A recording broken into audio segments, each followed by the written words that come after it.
एक पूरी तरह जख्मों से भरा हुआ नर शेर इन दोनों भाइयों को घूर रहा था। बड़ा भाई डर के बावजूद छोटे भाई के सामने खड़ा हो गया, लेकिन न जाने क्यों बड़े भाई ने अपने हाथ में पकड़ी हुई शिकारी बंदूक नीचे कर दी। वो शेर जो अभी तक बेहद खतरनाक नजर आ रहा था, जैसे लड़के में कोई अपनापन महसूस कर रहा हो, धीरे धीरे अपनी लड़ाई वाली मुद्रा से शांत हो गया। पर बड़े भाई ने सोचा भी नहीं था कि दूर से अचानक आई एक गोली की आवाज ने इस माहौल को तोड़ दिया। ये गोली उनके पिता ने चलाई थी, जो सीधे शेर के शरीर में लगी। अभी अभी शांत हुआ शेर फिर से बेहद उग्र हो गया। जान जोखिम में होने के बावजूद बड़ा भाई छोटे भाई को भागने के लिए चिल्लाता रहा। तभी पिता ने दूसरी गोली चलाई। दोनों गोलियां शेर को लगीं, लेकिन बस उसे घायल कर पाई, गिरा नहीं पाई। शेर ने गुस्सा फिर से लड़के पर निकाल दिया। पिता ने बंदूक में फिर से गोली भरी और चलाई, लेकिन इस बार शेर उसे मुंह में दबाकर ले गया। 3 गोलियां भी इस शेर को गिरा नहीं पाई, उल्टा बड़े भाई को नोच खसोट कर उसकी जान अधर में छोड़ दी। शेर उसे एक छिपी हुई जगह पर ले गया। इस दौरान शेर का खून अनजाने में लड़के के घाव में चला गया। अजीब बात यह थी कि शेर ने उसे सिर्फ वहां छोड़ा, मारा नहीं। तभी वहां परिवार के साथ घूमने आई एक लड़की ने यह दृश्य देख लिया। उसने लड़के की हालत देखकर अपनी जेब से एक शीशी निकाली, जिसमें उसकी दादी के आंसू थे, और कुछ बूंदें लड़के के मुंह में डाल दी। सबके हैरान होने वाली बात यह थी कि शेर का खून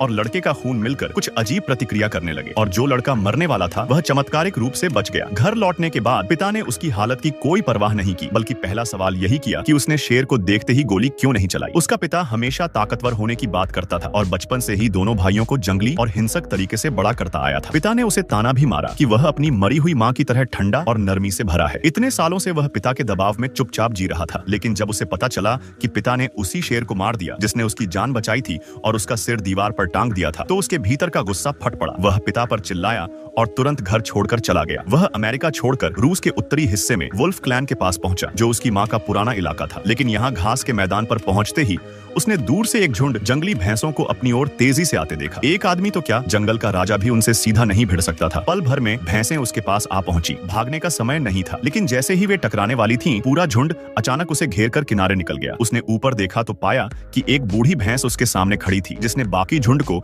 इशारे से उसे बचाने के लिए मोड़ दिया था। सारे भैंस चले गए तो बूढ़ी भैंस ने सिर्फ इतना कहा, धन्यवाद की जरूरत नहीं, और मुड़कर चली गई। लड़का हैरान रह गया। उसे सिर्फ शेर ने काटा था, लेकिन अब उसके पास जंगल के राजा की ताकत थी और वह जानवरों की भाषा भी समझ सकता था। सिर्फ इतना ही नहीं, उसकी ताकत और सहन शक्ति कई गुना बढ़ गई थी। वह बस भाला तेज करता और भालू की ताकत से उसे 1000 मीटर दूर फेंक सकता था। एक हिरण का बच्चा डरकर भागा तो उसने चीते जैसी रफ्तार से उसे पल भर में पकड़ लिया। यहाँ तक कि अगर सामने गहरी खाई होती तो वह कंगारू की छलांग से पार कर सकता था। खाई पार करने के बाद वह अपनी ताकत देखकर बेहद खुश था, लेकिन तभी दूर से गोलियों की आवाज आई। वह तुरंत बंदर जैसी फुर्ती से पेड़ पर चढ़ा और अपनी नजरें चील जैसी कर ली। उसने देखा कि कुछ शिकारी जंगल में निर्दयता से शिकार कर रहे थे। वह गुस्से से भरकर वहां पहुंचा और पाया कि सैकड़ों जंगली भैंसें मारी जा चुकी थीं और शिकारी सिर्फ उनके सींग लेकर चले गए थे। बाकी लाशें ऐसे ही पड़ी थीं। उसका गुस्सा और बढ़ गया। तभी वे शिकारी उसके सामने आ गए और बंदूक तानकर बोले कि यहाँ से निकल जाओ, उनके कमाई में दखल मत दो। ये सुनकर वह और भड़क गया। उसने चुपचाप जमीन से एक चाकू उठाया और सीधे शिकारी पर फेंका, फिर हाथों हाथ दो को खत्म कर दिया। उस दिन के बाद से क्रेवन ने ठान लिया कि वह जंगल के जानवरों की रक्षा करेगा। वह भी शिकारी बन गया, लेकिन इंसानों का शिकारी। 10 सालों में उसने अनगिनत जानवरों के कातिल इंसानों को मार गिराया। आखिरकार इंसान मारने के जुर्म में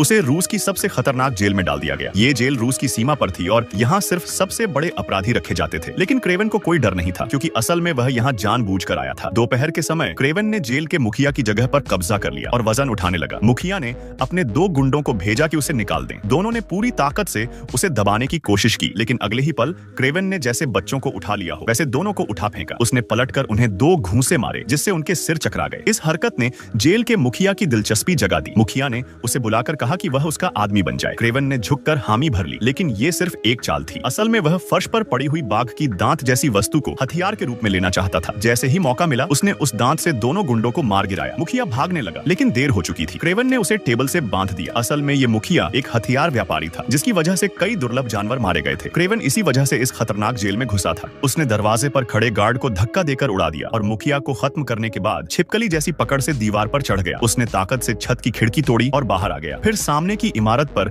छलांग लगाई, लेकिन स्पॉटलाइट ने उसे देख लिया। पूरी सुरक्षा टीम सक्रिय हो गई। क्रेवन खरगोश जैसी फुर्ती और सांप जैसी चाल से गोलियों से बचते हुए दीवार के पास पहुंचा, और उससे भी बुरा बर्फीली तूफान में एक जंगली भेड़िया भी आ गया था। यह पूरी तरह से उसके मूल योजना के बाहर था। जब बर्फबारी रुकी तो गार्ड ने बर्फ के ढेर में एक शव पाया। गर्दन पर लगे नंबर से उन्होंने मृतक को पहचाना। वह भागा हुआ क्रेवन ही था। किसे पता था कि इतना ताकतवर वन्य राजा इतनी आसानी से बर्फ में मर जाएगा। लेकिन जल्द ही क्रेवन शहर में वापस आ गया। असल में यह सब उसका छल था। तूफान में उसने केवल एक बार बाघ जैसी आंखों से भेड़िए को इतना डरा दिया कि वह एक वफादार कुत्ते की तरह बन गया। अपने तेज सूंघने की क्षमता से वह अपने साथियों का विमान ढूंढ निकाला और युद्ध के दौरान घायल नेता को मार डाला। काम पूरा कर क्रेवन घास के मैदान पर वापस आया तो उसने देखा कि कुछ शिकारी भेड़ियों का शिकार कर रहे हैं। वह उनके रास्ते में लंबा वक्त इंतजार करता रहा। छोटे कलेमी शिकारी सोचे कि वे आसानी से डराएंगे, लेकिन उन्होंने अपनी ताकत को ज्यादा आंका था। क्रेवन एक क्रोधित जानवर की तरह मिनटों में पूरी गाड़ी के दुश्मनों को खत्म कर दिया। पिकअप के नेता घबराए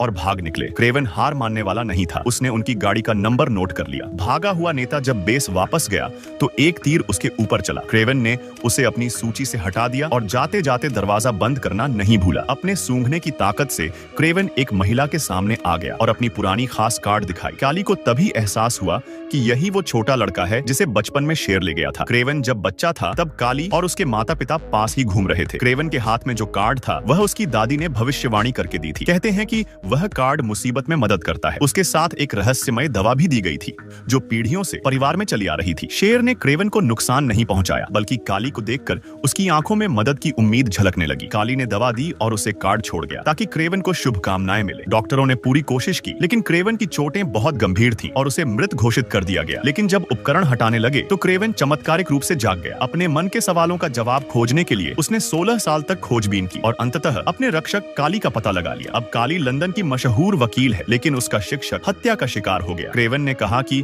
उसने बदला ले लिया। हत्यारा जेल में था। काली ने शक के साथ घर लौटकर देखा कि सच में जेल में हत्यारा मरा था। वह फिर क्रेवन से मिली। हालांकि वह उसकी तरकीब से सहमत नहीं थी। क्रेवन ने केवल बदला लिया था, लेकिन काली और क्रेवन को पता नहीं था कि हत्यारे की मौत की खबर राइनो नाम के आदमी तक पहुंच गई थी। राइनो क्रेवन के पिता का पुराना आदमी था जो अब अपने क्षेत्र का विस्तार करना चाहता था। उसने हत्यारे के पुराने साथी से मिलने की योजना बनाई ताकि वे उसके लिए काम करें। राइनो एक साधारण दिखने वाला चश्मा पहने व्यक्ति था जो असल में एक खतरनाक राक्षस था। उसने अपने बैग से कनेक्शन कट दिया और उसकी त्वचा बदलने लगी। छोटे आदमी ने गोली चलाई। राइनो गिर पड़ा, लेकिन फिर वह उठ गया और अपनी त्वचा से गोली निकाल दी। फिर से कनेक्शन जोड़ते ही उसकी त्वचा सामान्य हो गई। इस भयानक व्यक्ति को देखकर साथी उसके साथ रहने को मजबूर थे। बिग बियर्ड ने क्रेवन के पिता से मुलाकात की और अपने नेता की मौत पर अफसोस जताया। वह सुरक्षा देने का वादा भी किया। रसल, क्रेवन के पिता, ने उन्हें अपने अधीन लेने की कोशिश की, लेकिन जैसे ही बातचीत हुई राइनो के हत्यारे ने हमला कर दिया। रसल तैयार था, लेकिन उसका छोटा बेटा डर के मारे छिप गया। रसल को यह देख निराशा हुई कि उसका बेटा मुश्किल वक्त में कमजोर निकला। राइनो को यह खबर मिलते ही गुस्सा भी आया, लेकिन आश्चर्य नहीं हुआ क्योंकि रसल आसान आदमी नहीं था। राइनो के आदमी ने एक यूएसबी लाई जिसमें क्रेवन के जेल से भागने का वीडियो था। यह जानकर राइनो चौंक गया कि यह महान शिकारी रसल का बेटा था। अगर उनके रिश्ते ठीक हो गए तो बहुत बड़ा खून खराबा होगा। राइनो ने एक अजीब हत्यारा भेजा। यह आदमी भी असाधारण था जो आंखों से देखे गए हर दुश्मन को तुरंत सम्मोहित कर देता था। क्रेवन अपने भाई डेमी के अपार्टमेंट पहुंचा। अपने खास स्थिति के कारण